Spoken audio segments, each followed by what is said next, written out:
আলহামদুলিল্লাহ। জি, আমরা আমাদের এক্সটেনশন ইউজ করার জন্য যেটা করতে হবে, প্রথমে ব্রাউজারে যাই। আমাদের এখানে ব্রাউজারটা লগ ইন করলে আমরা যে লিঙ্কটা দিচ্ছি এখানে ঢুকলে আপনার ইউজার নেম চাইবে এবং পাসওয়ার্ড চাইবে। এখানে যাবেন, লগ ইনে যাবেন।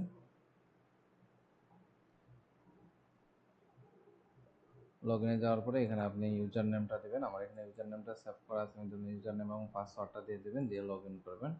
লগ ইন করলে আপনার এখানে লগ ইন হয়ে যাবে। লগ ইন হওয়ার পরে আপনার এখানে একটা অপশন আসবে ডাউনলোড এক্সটেনশন।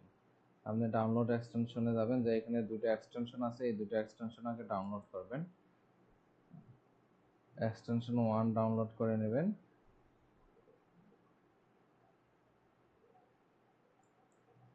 এক্সটেনশন 1 ডাউনলোড হয়ে গেলে ডাউনলোড এক্সটেনশন 2 এটা ডাউনলোড করে নেবেন।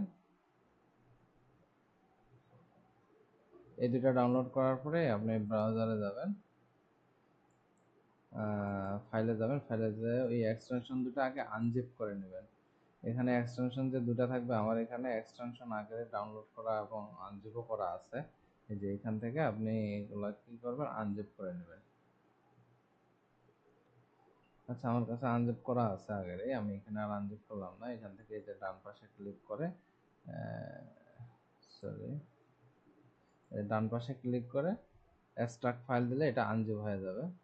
তো আনজিপ করার পরে আমরা এখানে আবার আসবো। এখানে আসার পরে আমরা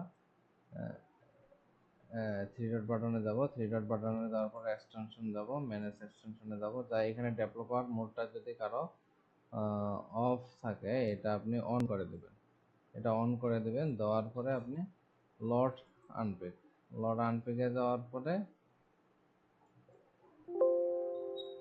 যেটা আপনি কি করছেন, এখানে যে আমাদের দুইটা আছে, SR digital service 1, SR digital service, প্রথমে এটা ক্লিক করবেন। ক্লিক করে ভিতরে যে আরেকটা ফাইল আছে এটা ক্লিক করে এখানে সিলেক্ট দিবেন।